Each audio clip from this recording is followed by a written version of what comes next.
Now, Sports Talk with Broads. Here's Hunter Brody. Another day without sports. And the conversation over the last few days has been the MLB might return. The NBA will have its answer in 2 to 4 weeks, according to Adam Silver. A lot to discuss between, the league itself, owners, players, financial situations need to be figured out. And there's going to be players fighting with owners. That's reality. And specifically, we're going to talk about baseball today. I know that there's a lot going on with the NBA as of right now as well. But I want to talk about what Blake Snell said. And as I was preparing to do this, here comes a big report about Bryce Harper. And Bryce Harper was on a Twitch stream playing Fortnite, which is awesome, by the way. And he was talking about the Blake Snell situation and pretty much supported him. And that's what I figured would happen. Someone had to come out and make a statement. Be loud. Be the guy that everyone will go to when it comes to this scenario. And then the support will come. Because someone came out and was vocal about it, discussed the issue, wanted to fight the owners, and wanted to make sure the players got paid, now the support system will follow. It's a big snowball effect, and I'm sure more players will continue to add their opinion as well. And the bigger the profile player, the louder the noise is. Cesar Hernandez, Andrew Knapp, Nick Williams.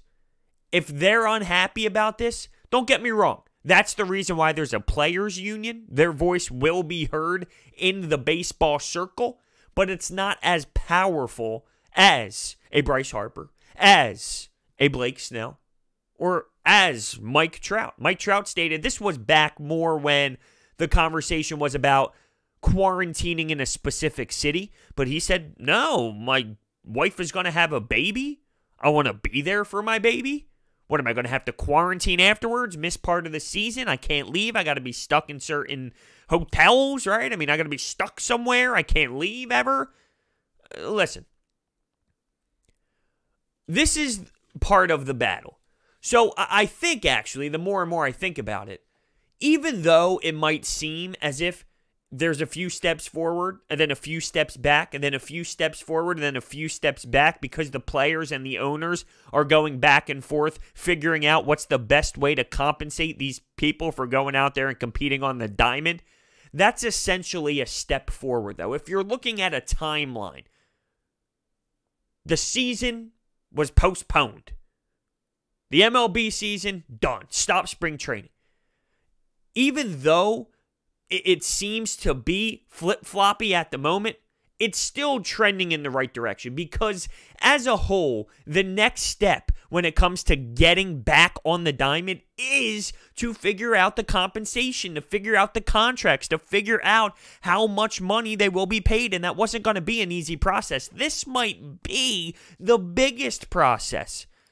As important as health is, and the testing, and making sure everybody's safe, which is extremely important, the money, it's just as important to these players. And when I see what Blake Snell has to say, when I saw that, yeah, that's when it told me how these players feel. So I'll read you some quotes here. But before we do, let's hear a few words from my sponsors. This episode of Sports Talk with Broads is sponsored by Orbit Energy and Power, and they set the standard for clean energy. Whether you are looking to add solar to your home or company, Orbit Energy and Power works with you to ensure that you are getting the best deal.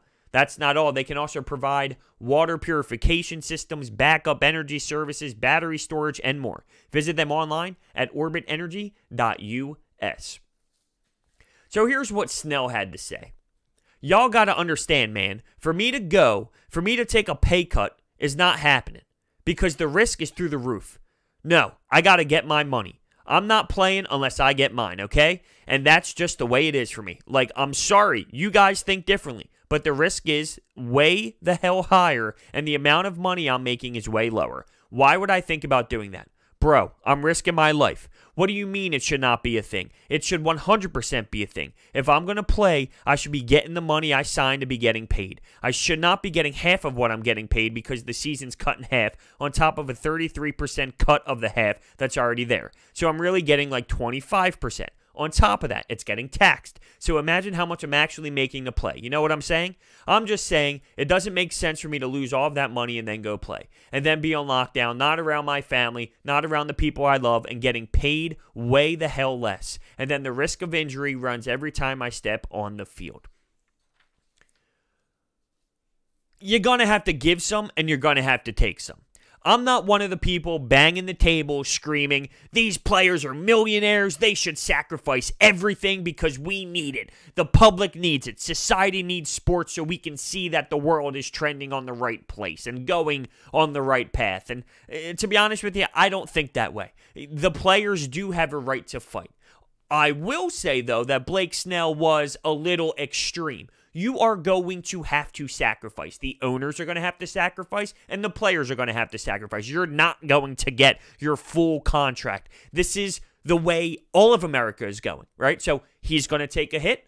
I'm taking a hit financially. My parents are taking hits financially. Everybody else's parents is getting hit financially. Everyone is taking a hit financially because of this. Nobody wants this to happen. So to think that you're going to get your full salary, well, that's laughable to me. At the same time, though, the owners aren't going to be able to get away with murder here, technically, and find a way to barely pay the players either. There's going to have to be some sort of compromise between the two parties. And that's what he's essentially trying to do, though, I would imagine. Maybe I'm wrong. Maybe he strongly believes he should be getting his actual contract. That would be laughable to me, but maybe he thinks that. I would assume, though, that he's going in this with a car dealership mentality. All right, how much is this car? Well, they're going to give you a very high amount, knowing there will be a counter, knowing the price will drop, and then they play the middle game. So you go extremely high. The people going in to buy the car goes extremely low because you know it's going to be somewhere in the middle. I would assume Blake Snell is going with that mentality. But here's where Bryce Harper chimed in. So Bryce Harper was playing Fortnite on stream on Twitch, and he was playing with, who was he playing with? He was playing with Bryson Stott. And they were going back and forth talking about what went down with Snell. And Bryce said, he ain't lying. He's speaking the truth, bro. I ain't mad at him. Someone's got to say it. At least he manned up and said it. Good for him. And then he finished with, I love Snell. The guy's a beast, one of the best lefties in the game. And when he said that, I'll be honest with you, it sounded cheesy. It sounded as if Bryce Harper saying that because he does that sometimes. I love Bryce Harper to death, but sometimes he's corny and cheesy with the media, and this is why I get on him about the personality factor with him. But I digress. I don't want to go down that road again. So, where I stand now, when I saw what the MLB put out a few days ago, John Heyman actually tweeted about it. And it said, you know, the owners are claiming that it would actually lose them money to play without fans in the stadium. I'm sorry. Let me repeat that. The owners claimed if they played the rest of the year without fans in the stadium, they would lose more money than not having baseball at all because of pretty much how much it costs to pay these players. And to put it in perspective, ticket sales accounted for approximately $4 to $5 billion last season. The problem with this, though, nobody knows the actual information. The only people that has the information about how much money these owners are making are the owners. So does anyone believe them? Does the players' union believe them? Do the players themselves believe them? Did the owners come up with this pretty much big lie just to try and sucker the players into playing? It's hard for me to imagine the owners making less money putting a product on the field. But it does cost a lot to put these players out there. Also, though, when they do have to pay these players, there's also a ton of TV revenue. You still lose all the ticket sales.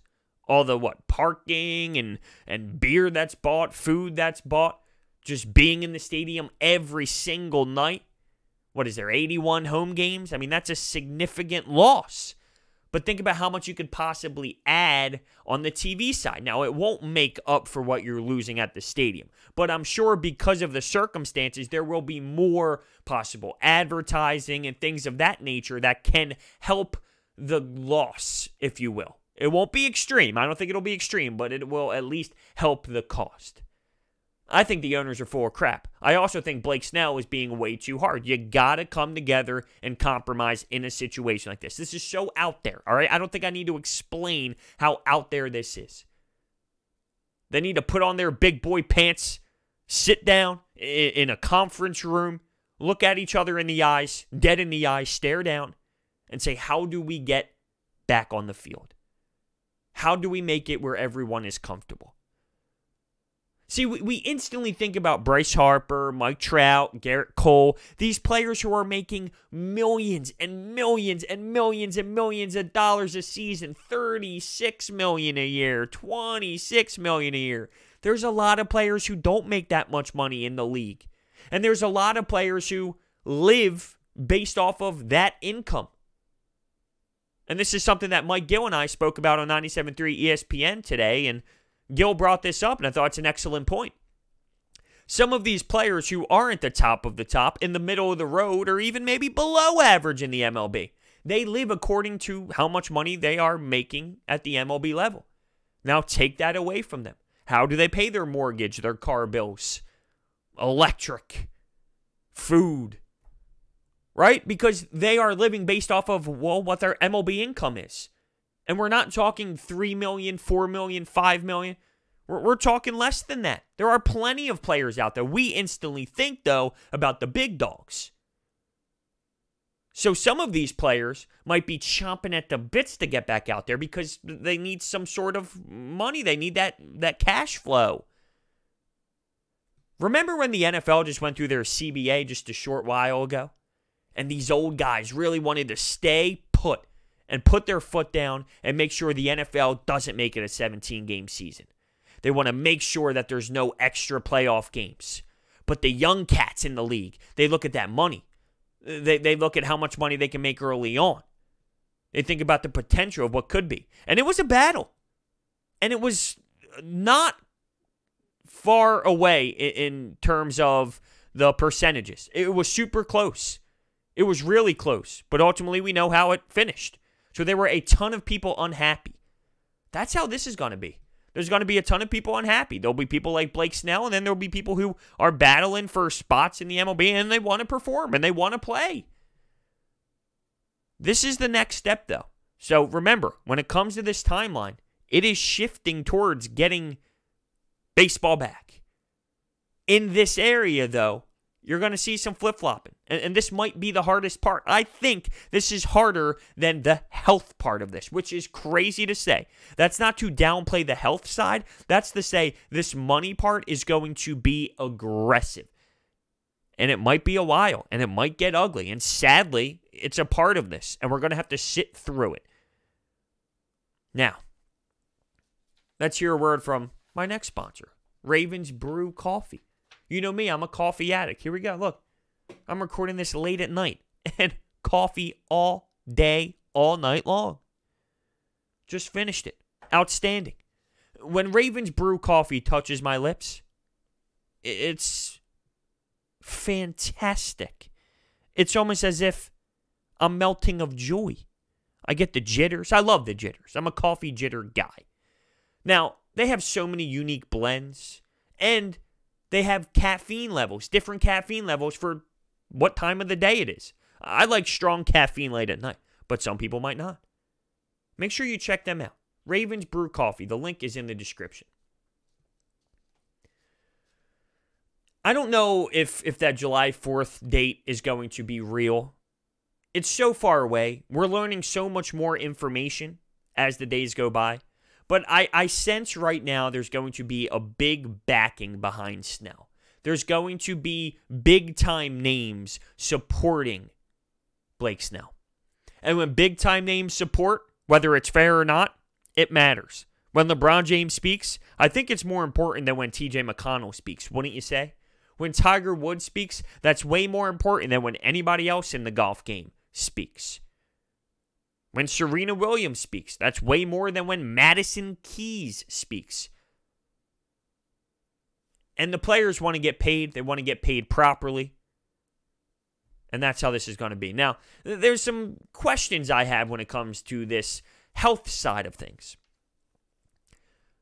Baseball is claiming if someone does test positive, because let's be real, they're going to have to find a way to keep the league strong if somebody tests positive. There's going to be players who will be tested positive throughout this 2-game season? Was it 82 games or 81? I think it was 82. 82-game proposal. There will be people who will have coronavirus. Well, what do you do then so you don't have to stop the season? And they're saying they're going to test everybody who was close to him, which is going to be the entire team, the managers, the personal trainers, the coaches. It's going to be everybody. Maybe even everyone on the other team as well.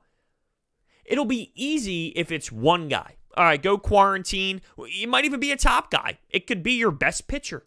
It could be your best hitter. It could be your catcher. It could be anyone. But if it's just one person on the team, that's easy. Go quarantine. We'll test you all the time. They're going to have available tests there ready to rock and roll. You bring him back when he doesn't have it, and then you proceed.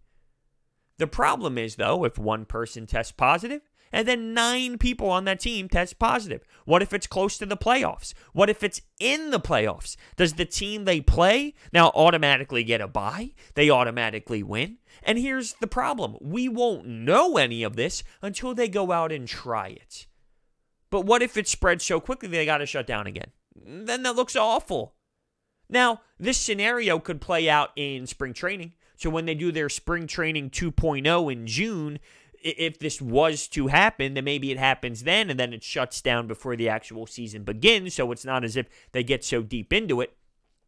I guess that's fair, right? Here I am countering my own point. Or I wouldn't say countering my own point, but, I'm thinking it through here as I talk about it. If they were to make it to the playoffs in baseball, so we're talking 82 games of regular season ball, and then they're making the playoffs, if it didn't happen by then, you would assume by the time playoffs came around, it wouldn't just magically appear, but I'm not a doctor. Who knows? Possibly that could happen. It's interesting to see how they handle this once it does start, if it does start. No. When? Come on. It's when. But when or if from that point somebody tests positive and what the league does from there. But I'll tell you what, I am definitely itching to get baseball back. And for some reason, it's baseball on my mind right now. And it might have to do with the weather. It might just have to do with the weather, the time of year. It's May. I can't believe it's May 14th already. I'm recording this on the 14th. It's May 14th. It's been so long without sports. And we're going to look back on this time and say, holy hell, how did we do this? Yeah, we are. And it's crazy. I think about all of these people, and not just myself, but everyone out there who's in the sports media business and how they are finding their own unique ways to keep people interested, to keep people engaged, to talk about sports. And I just tip my cap because it is, it's hard. It's hard without live sporting events to keep people interested. It's a tough thing to do, and there's a lot of people doing it out there, whether they write for the paper or they write for a website online or they do sports talk radio or they make their own podcast or they make Twitter stuff, Twitter media that goes around. I'm very impressed with what I've seen since the quarantine started. So, I'm just kind of giving my golf claps here to everyone involved in sports media around this time, because we're going to look back at it and say, damn. Those were tough times in terms of entertaining, and, we kind of found ways to do it. So it's just wild. It really is. Now, we're trying a new segment out on 97.3 ESPN, and for the last couple days, it's been phenomenal, and I can't wait to see it continue to grow because it is clearly going that way, and it's Ask Mike and Broads, hashtag Ask Mike and Broads, and we use Twitter, YouTube community page, we use a lot of different platforms, the text board, And people just ask us anything.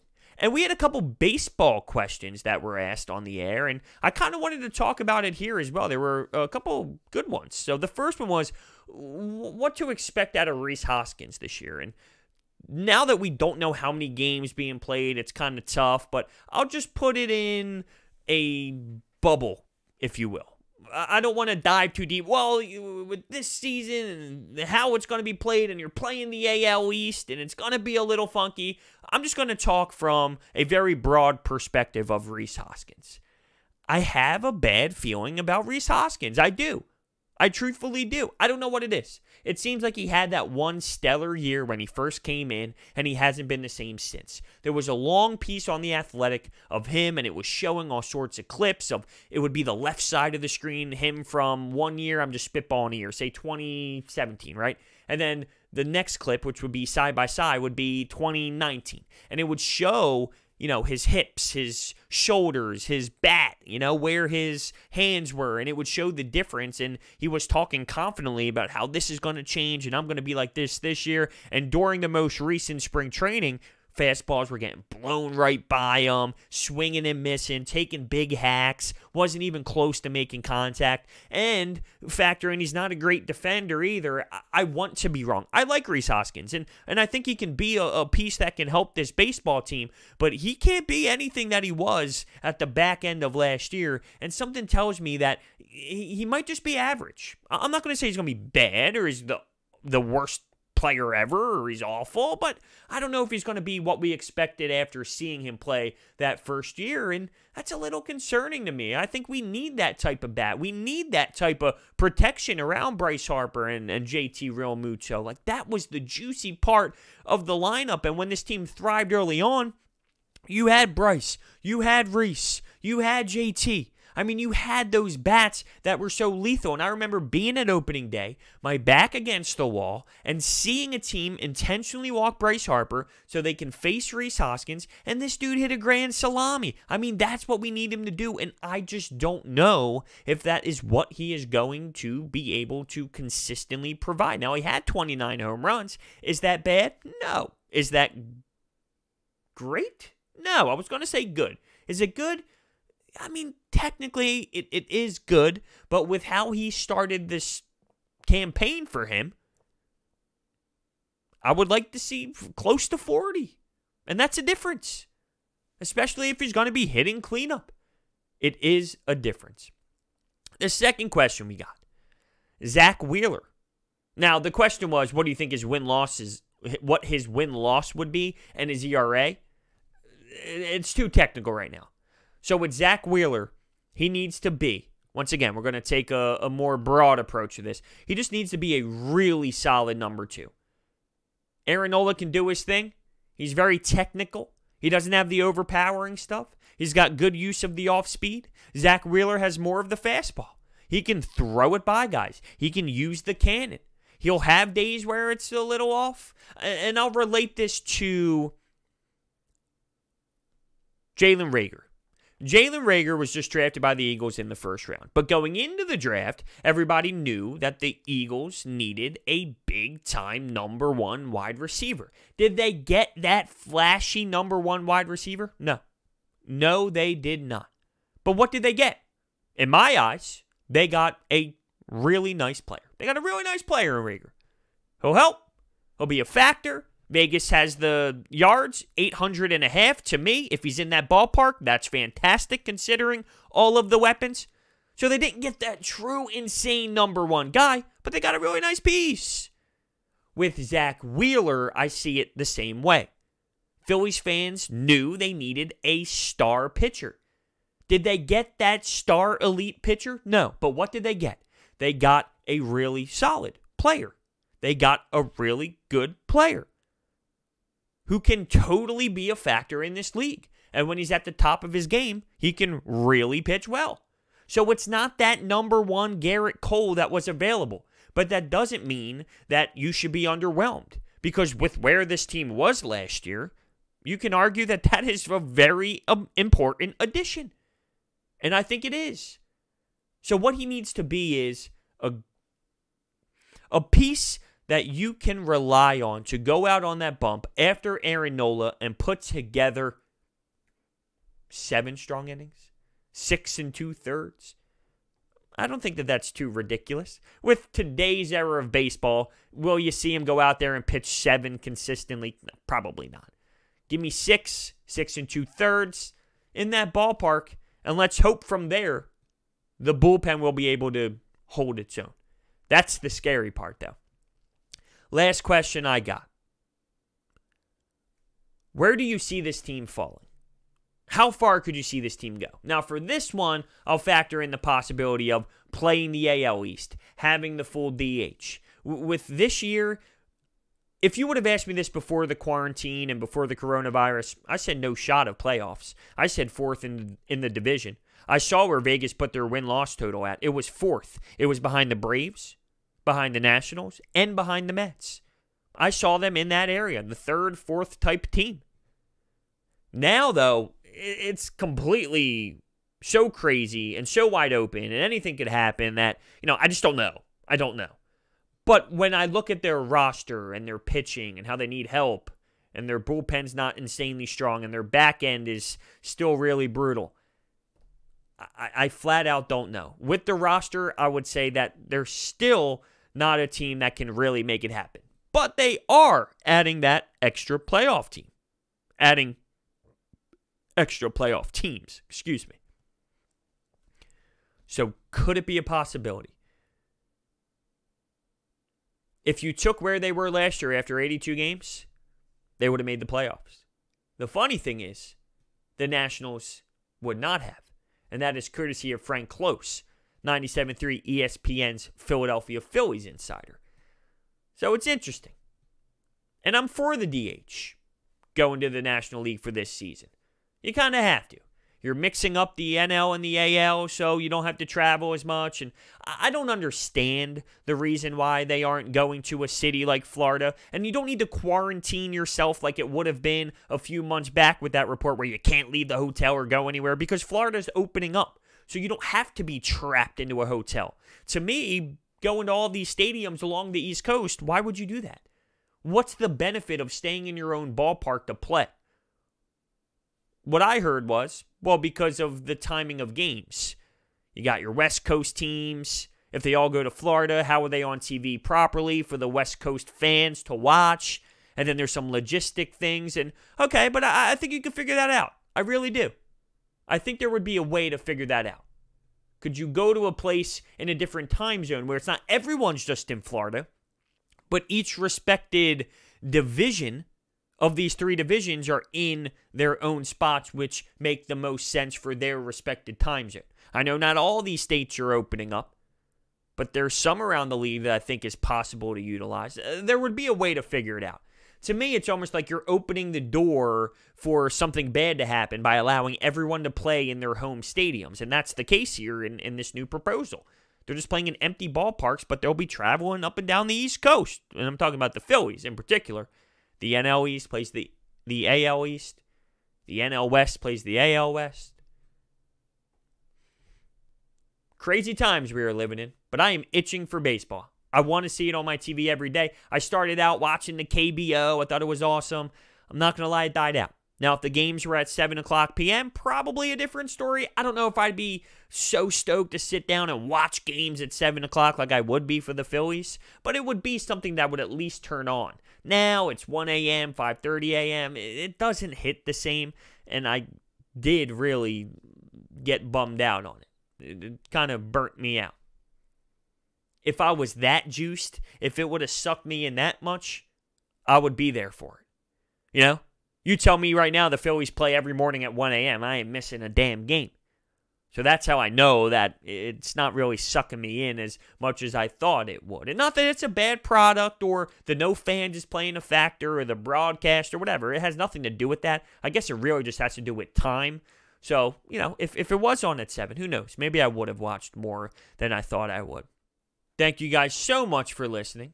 Remember, this episode of Sports Talk with Broads is sponsored by Orbit Energy and Power, and they set the standard for clean energy. So if you are looking to add solar to your home or your company, Orbit Energy and Power works directly with you to ensure that you are getting the best deal.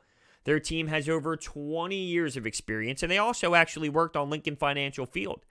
That's not all. They can provide water purification systems, backup energy services, battery storage, and more. So visit them online at orbitenergy.us. Thank you so much for watching. Hit that thumbs up button and subscribe, and I will see you next time.